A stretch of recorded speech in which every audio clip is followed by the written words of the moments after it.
제목으로 하나님의 말씀을 생각하도록 하겠습니다. 지혜가 무엇입니까?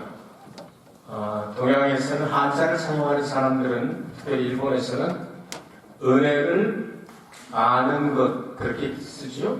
알지자에다가 은혜의 자를 쓰죠. 일본에서는 은혜를 깨닫고 아는 것이다. 서양에서는 어떻게 사용하느냐면요, 지혜를 사랑한다는 말을 이렇게 사용합니다. 필레오 그리고 플러스 소피아. 이게 합한 단어가 필라사피라고 말합니다. 필라사피. 이게 철학이라고 그러죠. 그래서 이 그리스 사람들은 이 지혜를 얻기만 하면 최고다 이렇게 생각을 해서 모든 지혜를 얻으려고 합니다. 지혜라고 하는 단어가 잠언서에 40회 이상 나오는데 히브리 말로 호크마라고 합니다.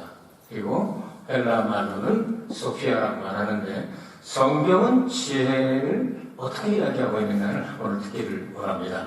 지혜를 여기서 의인화하여 나 지혜는 이렇게 말씀하고 있는데, 지혜가 어디 있느냐면요, 골로새서 2장 2절과 3절을 읽어드립니다.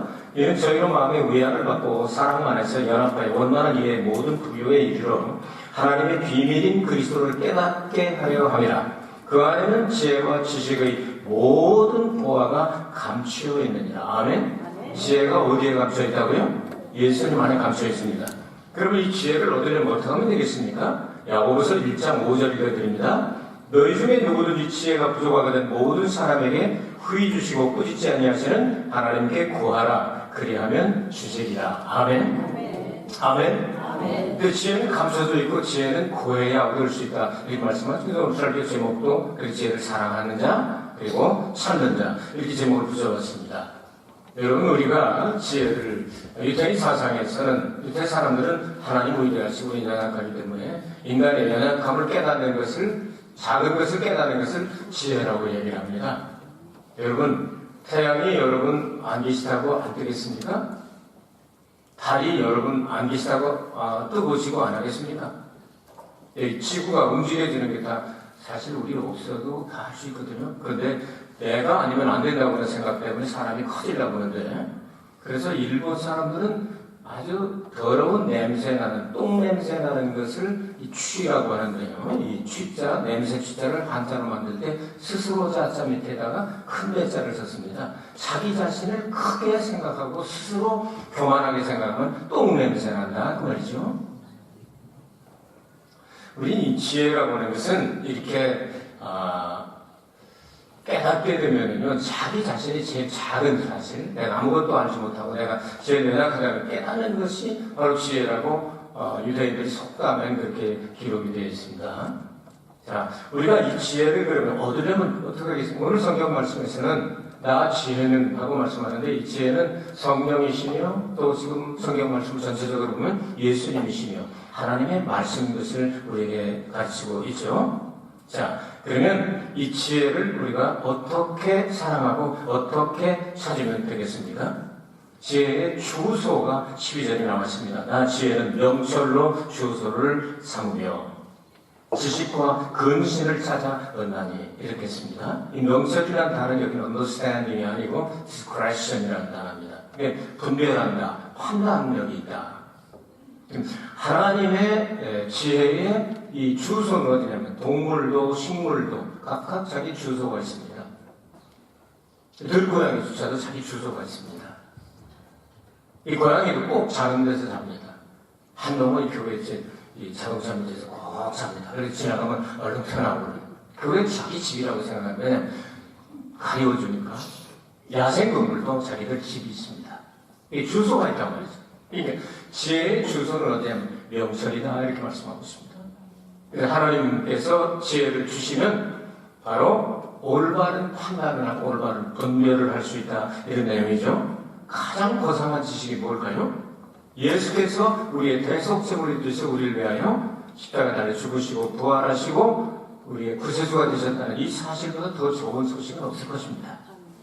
이런 지혜를 얻게 될 때 우리는 그 명철로 주소를 잡는 것처럼 하나님께서 우리에게 분별을 허락해 주신 이 분별은 다른 건 분별하지 못해도 예수만이 나의 구세주다, 예수 통해서 천국 간다, 이 분별력 있게 되기를 주의 이름으로 축복합니다. 지혜가 주는 마음은요, 여호와를 경외하는 것은 악을 미워하는 것이라. 나는 교만과 거만과 악한 행실과 패역한 입을 미워하느니라. 13절에 그렇게 말씀하고 있죠. 그러니까 지혜를 얻은 사람들의 마음에는 하나님께서 미워하시는 악과 교만과 더러움 이런 것들을 다 같이 버리기를 원한다. 다시 말해서 하나님의 마음을 닮아간다. 하나님을 경외하는 마음을 가져간다. 이 지혜를 얻게 되면 어떻게 됩니까? 14절부터 16절까지 공의로운 통치력을 갖게 되는데 왕들도 방백들도 세상의 모든 존귀한 사람들이 바로 원하는 내용이 뭐냐면 그들이 하는 내용이 뭐냐면 바로 정직과 그리고 공의를 사랑하는 것입니다. 성경을 읽으면 계속 정직과 공의를 사랑하고 정직과 공의를 사랑하고 이래서 내가 이 왕을 쓰고서 이렇게 사용했다 이런 내용으로 쭉 기록하고 있지 않습니까? 정의가 무엇입니까? 하나님의 말씀대로 다스리는 것, 의를 이루는 것을 정의라고 말하지 않습니까? 이 세상에서는 정의가 다른 나라에서는 불의가 될 수도 있습니다.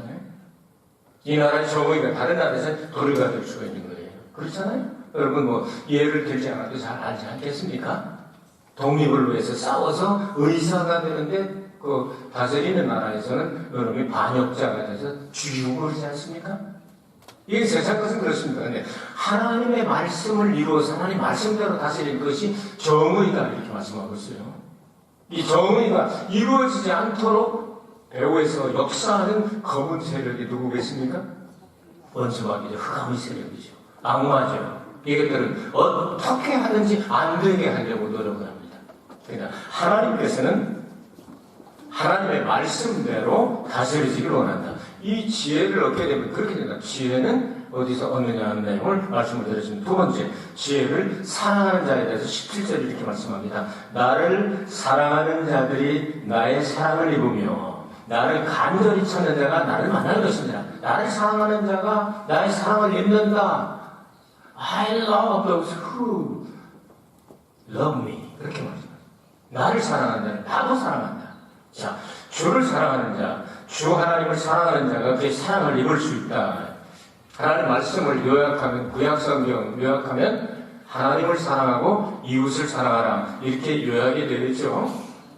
예수님께서 부활하시고 승천하시기 전에 제자들을 만나 특별히 1등 제자라고 말하는 수제자라고 말하는 베드로에게 확인한 것은 다른 건 아닙니다.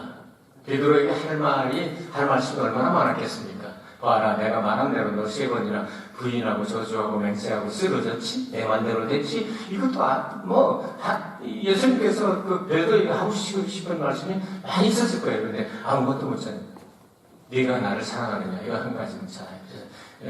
자기가 어떻게 사랑한다고 감히 대답을 할 수가 있어요? 그래서 나는 주님을 사랑하는 줄 주께서 아시나이다 이렇게 얘기하죠. 내가 주님을 사랑합니다. 처음에 이렇게 네가 나를 사랑하냐 할 때 이 원문을 보면 아가파스메 플레이온 투턴 이렇게 기록이 되십니다. 또 아가페 사랑으로 여기 있는 모든 것보다 물고 100세, 50세만이 배, 친구들, 일가치는 모든 것 다 포함해서 이런 것들보다 아가파스메 플레이온 투턴이라는 건 이것들이라는 뜻입니다.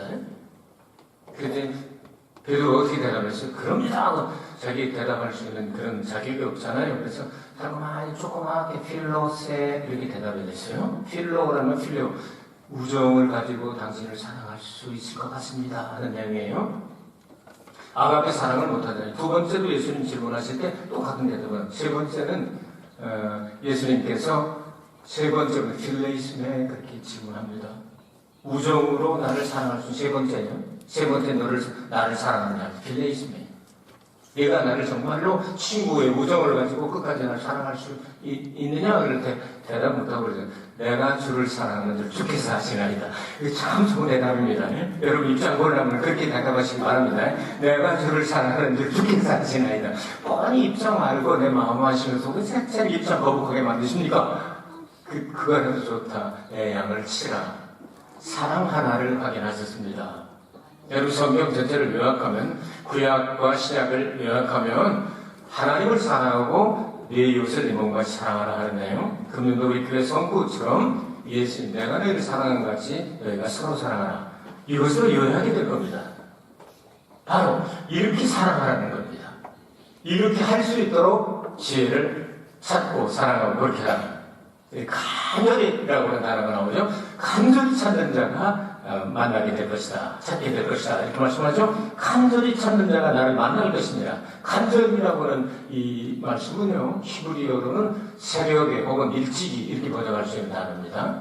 그러니까 이른 아침부터 여러분 다른 거 찾지 말고 예수님 먼저 찾으시기 바랍니다. 일어나면서 일찍부터 자기가 일어나는 시간이 새벽입니다.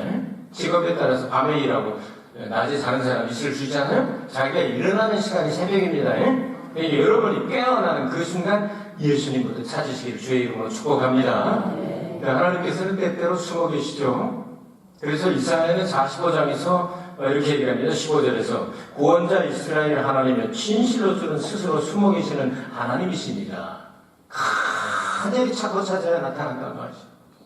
죄 짓는 곳이나 불의한 곳이나 세속적인 곳이나 막 이러면서 하나님께서 어떻게 하시겠지 이렇게 그냥 엉뚱하게 생각하지 말고 하나님은 숨어 계시다. 아무데나 계시냐 아니라 물론 다 계십니다. 그러나 여기서 표현하는 내용은 간절한 마음으로 일찍부터 새벽부터 정말 사랑하는 마음으로 하나님을 찾는 자에게 만나주시겠다 이런 내용이 아니겠습니까? 이게 간절이라는 뜻입니다. 구하고 찾고 두드리라고 예수님께서 가르쳐 주셨습니다. 예수님의 제자들이 다른 선생님들은 제자들에게 꼭 필요한 그 기도문을 가르쳐 줬는데 선생님은 우리에게 좀 가르쳐 주면 안 되겠습니까? 하고 질문을 했습니다. 그래서 예수님께서 여러분 우리 늘 하는 하늘에 계신 우리 아버지와 하는 주기도를 가르쳐 주신 주의 기도라고 그래서 주님이 가르쳐 주는 기도문입니다. 그래서 주기도문 그렇죠? 이걸 가르쳐 주시고 난 다음에 이어서 말씀하셨습니다. 바로 누가복음 11장에 나오는 이 비유를 통해서 말씀을 하시면서 정말 간절하게 이렇게 찾고 두드리고 그리고 구하고 찾고 두드려라 이런 내용으로 말씀합니다. 이 내용을 쭉 말씀하시다가 누가복음 11장 13절 마지막 그 단락에 보면은 이렇게 세상의 부모들도 악한 부모라 할지라도 자녀들이 뭘 달라고 그러면 좋은 걸 골라준다. 생선 달라고 저기 뱀 갖다 주고 뭐 달걀 달라고 돌멩이 갖다 주고 엉뚱한 그런 짓 하지 않는다. 좋은 거 골라주는데 하물며 천국에서 구하는 자에게 성령을 주시지 않겠느냐 이렇게 말씀을 하셨어요. 결국 예수님께서 가르친 내용은 뭡니까? 성령을 구하라 하는 내용이 되지 않겠습니까? 자, 이렇게 우리가 주님을 사랑하는 마음으로 찾고 두드리고 구하고 그럴 때 만난다고 말입니다. 그래서 요즘은 성경을 읽는 방법도 여러 가지가 생겼지 않습니까? 그래서 천천히 성경을 읽으시고 어두워지고 이렇게 되면 또 잠자리에 누워서 금방 잠이 안 올 때 요즘 들려주는 성경이 있지 않습니까? 이것도 읽을 몇십 장 가요. 한 30분 이렇게 들으면요. 요즘은 빨라지는 배속이 돼가지고 2.5배까지는 2.5배 하니까 전혀 소리가 이러고 2배 하면은 태생 하나님 천지를 창조하시라 이런 정도 돼요.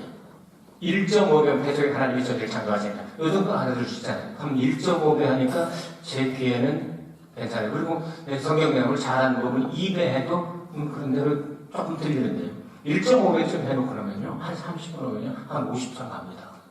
그 아침에 일어나가지고 그냥 딱 일어나지 말고 그 들으면서 한 30분 이렇게 좀 스트레치도 하고 운동을 하면서 이렇게 가지고 이렇게 내가 눈 떠야 되겠다 하고 일어나시고 저녁에 들어갈 때 한 100장이에요. 그것도 하루에. 이렇게 사모하는 마음을 가지고 그리고 많이 읽는 게 대수는 아니지만 사모하는 마음을 가지고 어떻게 하면 주님이 뭐라고 나한테 가르쳐 주실까? 내가 미련하게 바보 같은 이것이 주님 지혜 없으면 살아갈 수 없음을 알고 하나님은 할 수 없어. 이런 간절한 마음으로 찾고 두드리고 구하고 이렇게 하면 하나님께서 받아주시다는 거예요. 이런 내용을 지금 말씀하고 있어요. 그러면 이 지혜를 얻으면 어떤 일이 있느냐 하는 내용까지 여기 성경에 기록이 되어 있네요. 18절부터 부귀가 내게 있고 부귀하고 싶은 사람 아멘 아멘 안 하는 거 봐. 부귀가 좋은 거예요. 좋은 건데 아멘도 안 하셔. 부귀하고 싶은 사람 이 부귀가 내게 있고 지혜에 있고 장구한 재물과 장구한 하루 이틀이 아니고 장구한 재물 다 쓰고도 모자라서 전부 도에 나눠주고 구제하고 선교하고 애들한테도 조금 주고 이럴 정도로 장구하게 가는 재물과 의도 그러하니라. 지혜를 얻은 사람이 이런 유익이 되는 거예요. 여러분 좀 그렇게 되시길 주님으로 축복합니다. 아, 그 사람 부자 됐다 하더니 한 3년 있다 보니까 쫄딱 망했다 이런 사람 말고 오래오래 여러분 잘 가게 되시길 주님으로 축복합니다.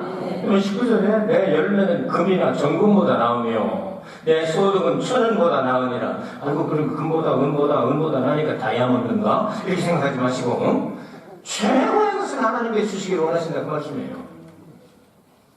너무너무 행복하고 최고예요. 의인은 나는 의로운 길로 행하며 공평한 길 가운데로 다니라니. 지혜가 가지고 있는 이 보화는요 엄청납니다. 그 사람이 무엇을 맡기더라도 무엇을 가졌더라도 의와 이 공평한 길 가운데로 행하며 다닌다. 아무리 돈을 많이 주고 재산을 많이 벌어라도 내가 하나님 없다 할 만큼 그렇게 하면 안 되는 거죠. 모든 것이 다 하나님 은혜로 되었다고 이렇게 생각하고 의와 공평과 거룩함과 이런 길로 다닌다. 이런 길이 하나님께서 정해주셨는데요. 이사야 35장에 보면요. 그 길은 아무나 가는 길이 아니라 거룩한 사람들만 싹 뽑아가지고 이제는 아주 다른 사람 다 없애버리고 거룩한 사람들만 다는 길이에요. 읽어드릴게요. 거기 대로가 있어 그 길을 거룩한 길이라 일컫는 바 되리니 깨끗이 못한 자는 지나지 못하겠고 오직 구속함을 입은 자들을 위하여 있게 된 것이라. 우매한 행위는 그 길을 범치 못할 것이며 거기는 사자가 없고 사람은 짐승이 그리로 올라가지 아니하므로 그것을 만나지 못하겠고 오직 구속함을 얻은 자만 그리로 행할 것이며 여호와의 속량함을 얻은 자들이 돌아오되 노래하며 시온에 이르러 그 머리 위에 영영한 희락을 띠고 기쁨과 즐거움을 얻으리니 슬픔과 탄식이 달아나리로다. 아멘. 여기 거룩한 길인데요. 반복되는 내용이 뭐냐면 구속함을 입은 백성들만 걸어가는 길이 있다 말이에요. 이런 길로 간다는 거예요. 지혜를 얻으면. 그 다음에 21절에 하나님 안에서 영원한 행복한 삶에 대해서 말씀을 하고 있습니다. 이는 나를 사랑하는 자로 재물을 얻어서 그 곳간에 채우게 하려 함이라. 이렇게 말씀을 했습니다. 여기 이는 나를 사랑하는 자로 재물을 얻어서 이 뜻을 일본 성경에서는 이 자이상고 우케츠가세 한국 성경보다 조금 더 원문에 충실하게 번역이 된 것 같아요. 이 부분은 대부분 일본 성경이 좀 간접적으로 번역이 돼서 조금 모노단이나 좀 직접 이렇게 했으면 좋은데 하는 부분들 가끔 있는데요. 이 부분만큼은 일본 성경이 조금 더 원문에 가깝게 번역을 한 것 같아요. 자, 이 사랑하는 자로 재물을 얻어서 하는 뜻이 무슨 뜻이냐면요. 히브리 말을 한국말로 번역해 드립니다. 본질적인 것을 유산으로 받는다 하는 뜻입니다. 자, 본질이 뭡니까? 하늘나라에 가져갈 수 있는 걸 성경은 본질이라고 말합니다. 하늘나라에 가져갈 수 있는 것. 그러니까 여기서 이 세상에 쓰다 남은 것이 아니고 하늘나라에 가지고 갈 수 있는 것을 본질이라고 말합니다. 이 본질을 깨달은 사람은 재물을 주시면 그 재물로 선용합니다. 악용하지 않고. 하나님께 드리고 가난한 자를 나눠주고 선교사 고생하는 사람들에게 보내주고 오늘도 참 멀리서 선교사 한 분이 누가 도와주는 사람도 없고 하다가 이렇게 열심히 일하다가 몸 다쳤대요. 그래가지고 몸이 다쳐가지고 이렇게 거동을 못해서 이제 선교 지원이 잘 안 되고 그래서 지금 굶어 죽어가게 생겼으니 100만 원만 정말 죄송합니다만 보내줄 수 있습니까? 하는 이런 메일이 들어왔어요. 정말 참 뭐라 그럴까요? 자존심이 강한 사람이거든요. 굉장히 참 잘 나가던 사람인데 다쳐가지고 그런 일이 있는 사람 이런 일도 있어요. 또 100만 원이 저보고 형님 부르는데요. 나이 제 한 살밖에 안 되는데도 형님 뭐 이름 대면 금방 여러분 알아요. 노래도 많이 만들고 하는 분이 그렇기 때문에요. 그런데 그래. 100만 원이 형님 안 되면 50만 원이라도 그걸 카톡을 보는데요. 참 눈물이 나더라고요. 얼마나 힘들고 어려우면 그게 자존심이 강하고 정말 집안 좋고 잘 나가던 사람이 이럴 수가 있을까? 물질이 좀 있으면 보내면 참 좋겠고 교회 사업도 좀 할까? 근데 성도님들이 혹시 설교 듣고 은혜 받으면 이걸 내놓는 사람이 있을까? 이런 생각을 하면서 기도하다 올라갔습니다. 여러분에게 하나님께서 좋은 재산을 맡겨주시거든요. 본질과 연결되는 데 많이 사용하시길 바랍니다. 하나님 앞에 드리고 구제하고 선교하고 그리고 여러분 삶도 사시고. 근데 여기 성경에서 말씀하는 지혜를 얻은 사람은요, 바로 본질적인 것을 유산으로 상속받는다는 뜻이라는 사실 잊지 않기를 바랍니다. 그 재물을 얻어서 곡간에 채워주겠다 말씀드렸습니다. 이 곡간, 이거 세상의 곡간은 유효기간이 있고 주님께서 걷어가실 수도 있습니다. 누가복음에 보면 어떤 사람이 한 해에 아주 통년이 들었습니다. 그러니까 막 기분이 좋아지고 잔치를 벌이면서 창고를 막 몇 개를 씌우고 여기다 가득 차버리고 내가 맘먹고 놀리라 하고 이렇게 폼을 잡고 있는데 예수님께서 말씀하시기를 그거 다 해서 꽉 채운 그날 밤에 내 영혼을 데려가면 누구의 것이 되겠느냐 이렇게 말씀하셨어요. 천국의 곡간을 여기서 이야기하고 있는 거예요. 지금 천국이 쌓아둘 수 있는 거. 세례 요한이 예수님 세례를 이제 주기 위해서 세례를 주면서 계속 찾았습니다. 하나님께서 말씀하기를 또 이제 이렇게 세례를 주다가 내가 보낸 내 아들이 나타나는데 그는 깨닫게 된 거죠. 그래서 열심히 찾는 겁니다. 찾다가 이제 예수님을 찾게 되잖아요. 왜 예수님 오늘도 안 오셨네. 세례 다 주는데도 비둘기 내려오는 거 없잖아요. 오늘도 안 오셨네. 그래서 예수님을 소개할 때 나는 너희들에게 물로 세례를 주거니와 내 뒤에 오시는 나보다 능력이 많으시다. 그분은 성령과 세례로 너희들에게 세례를 주실 것이다. 아멘. 성령과 불로 세례를 주실 것이다. 그렇게 해놓고 그분이 키 있지 않습니까? 키, 이렇게 까부르는 키, 이것을 가지고 벌써 까부르기 시작을 했는데 까부르게 되면 알곡은 모아 천국 곡간에 놓고 쭉정이는 영원히 꺼지지 않는 불에 던지리라 이렇게 말씀하세요. 영원히 꺼지지 않는 불은 지옥불입니다. 태양도 떨어지고 달도 떨어지고 별도 떨어진다고 성경은 천체가 이동한다고 말씀합니다. 영원히 꺼지지 않는 불은 지옥이지 않습니까? 그럼 이걸 모아가지고 껍데기는 전부 다 껍질은 지옥으로 떨어뜨려 버리고 그리고 알곡은 모아 곡간에 넣는다. 하나님의 창고에 곡간에 넣는다. 그 곡간은 바로 천국 창고를 말씀하죠. 그래서 앞에 말씀과 연결이 되죠. 앞에 말씀 여기 이는 나를 사랑하는 자로 재물을 얻어서 하는 말씀과 연결되지 않습니까? 본질적인 것을 유산으로 상속받아서 하늘나라의 창고에다가 넣게 하신다.